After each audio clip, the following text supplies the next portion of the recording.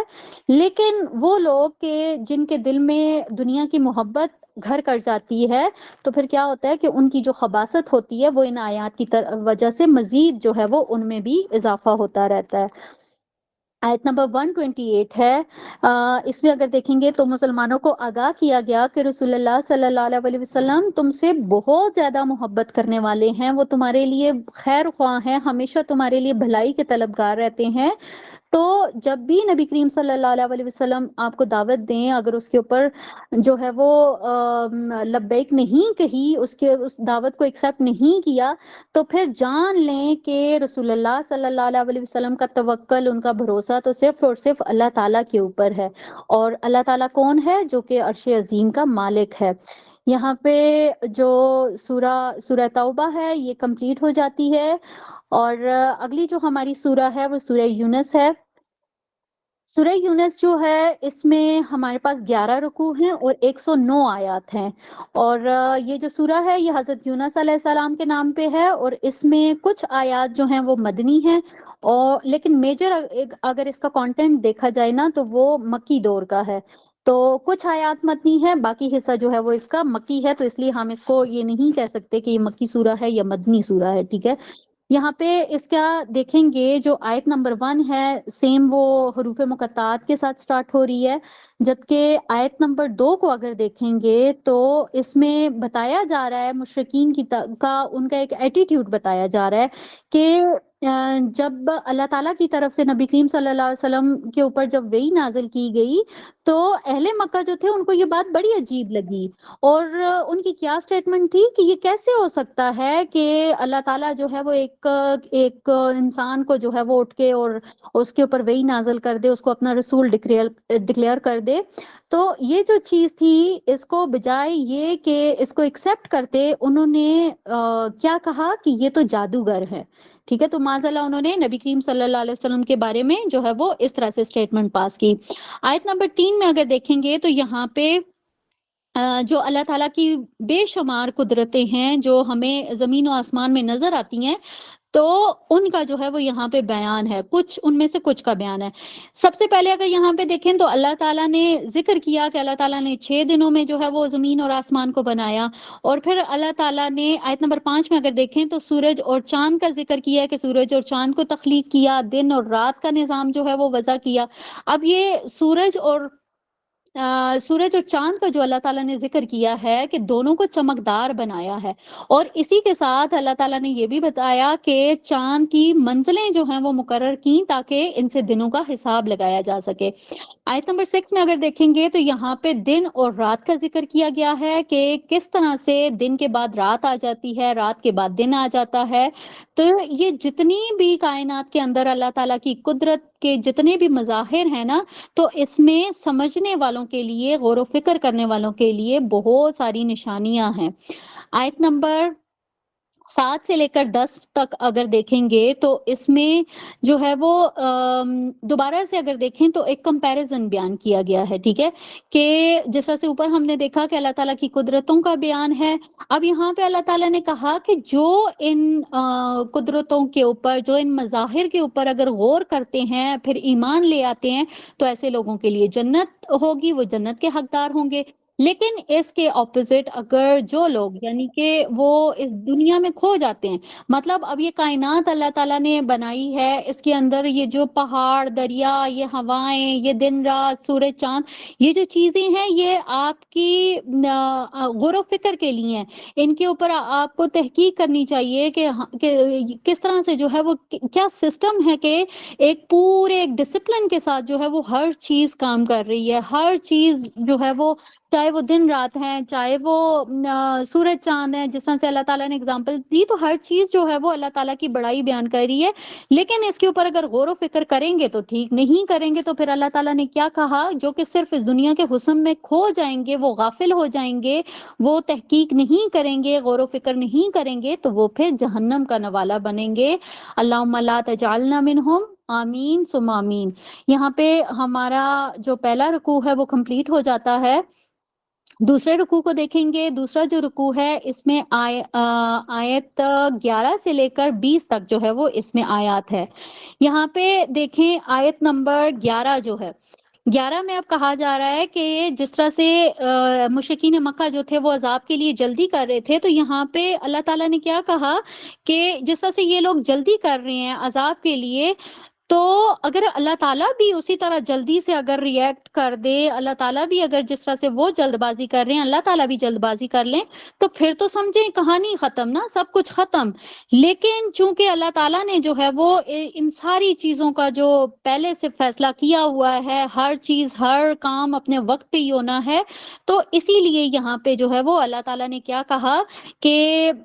یہ لوگ اس لیے جلد بازی کریں کہ یہ اللہ تعالیٰ کے سے ملاقات کے امیدوار نہیں ہے، یعنی کہ آخرت کے اوپر ان کا جو ہے وہ ایمان نہیں ہے، اسی وجہ سے جو ہے وہ اس طرح کی حرکتیں کر رہے ہیں. لیکن اپنی اسی سرکشی کی وجہ سے یہ لوگ اتنے اندھے ہو گئے ہیں، اور اسی طرح یہ اسی اندھے پن میں جو ہے وہ جہنم میں داخل کر دیے جائیں گے. آیت نمبر 12 کو اگر دیکھیں گے تو اس میں بتایا گیا کہ جب بھی انسان کو جو ہے وہ تکلیف پہنچتی ہے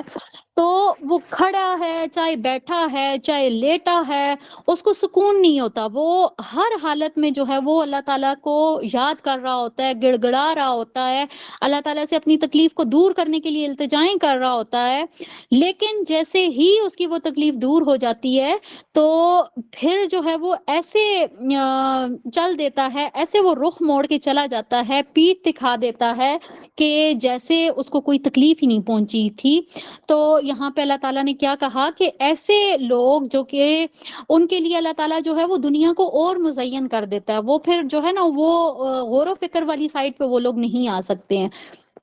آیت نمبر اگر 13 میں دیکھیں تو یہاں پہ اللہ تعالیٰ نے بتایا کہ دیکھو تم سے پہلے بہت ساری قومیں، بہت ساری نسلیں جو ہیں وہ ہلاک کر دی گئی ہیں. اب کیوں ہلاک کی گئی؟ سیم یہی والی روش جو کہ مشرکین مکہ نے اپنائی ہوئی ہے، سیم یہی والی روش ان کی بھی تھی. ان کے پاس بھی رسول آئے تھے، جس طرح سے نبی کریم صلی اللہ علیہ وسلم ان لوگوں کے پاس آئے ہیں، تو ان کے پاس بھی آئے تھے، نشانیاں لے کے آئے تھے، لیکن ان لوگوں نے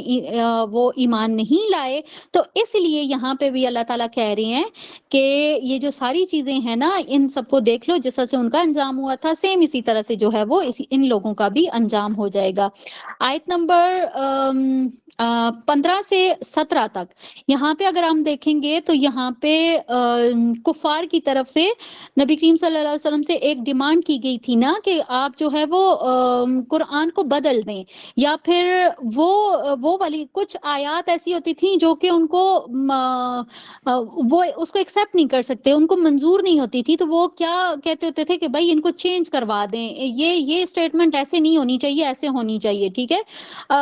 اب یہ بھی چیز ہے، اگر اس کو ہم تعویل عام میں دیکھیں تو آج ہم بھی تو بہت ساری ایسی باتیں کرتے ہیں نا کہ اچھا پردے کا حکم ہے تو پردہ اب اس میں کلیئرلی بتا دیا گیا کہ چہرے کا پردہ ہے، تو پھر ہم کہتے ہیں چلو نہیں، سانس تھوڑا سا پھولتا ہے نا، سانس بند ہو جاتا ہے تو تھوڑا سا جو ہے وہ ناک کو باہر نکال دیں، تھوڑا سا منہ کو وہ باہر کر دیں، میں سانس نہیں لے سکتی، گرمی ہوتی ہے، بلا بلا، مطلب کتنے ہی ہم آگے سے لاجکس نکال لیتے ہیں نا. تو یہاں پہ یہ جو چیزیں ہیں نا، یہ ہمارے لیے بہت زیادہ ایک سوچنے کا ایک پہلو اس میں سے نکلتا ہے کہ جس طرح سے کفار ہوتے تھے، مشرکین مکہ ہوتے تھے، وہ نبی کریم صلی اللہ علیہ وسلم سے یہ کہتے ہوتے تھے کہ نہیں بھائی اس کو چینج کروا دیں، یہ نہیں ایکسیپٹیبل ہے. تو یہاں پہ اللہ تعالیٰ کی طرف سے نبی کریم صلی اللہ علیہ وسلم کو کیا کہا گیا کہ بھائی یہ میرا کلام تو نہیں ہے کہ میں اسے بدل دوں، میرے پاس تو کوئی ایسی نہیں ہے کہ اتنی طاقت نہیں ہے، اتنی اتھارٹی نہیں ہے کہ میں اس چیز کو چینج کر دوں، جو اللہ تعالیٰ نے دے دیا وہ دے دیا. اب یہ تو اللہ تعالیٰ کا کلام ہے نا. تو یہاں پہ بتایا گیا کہ تم اللہ کے کلام کا انکار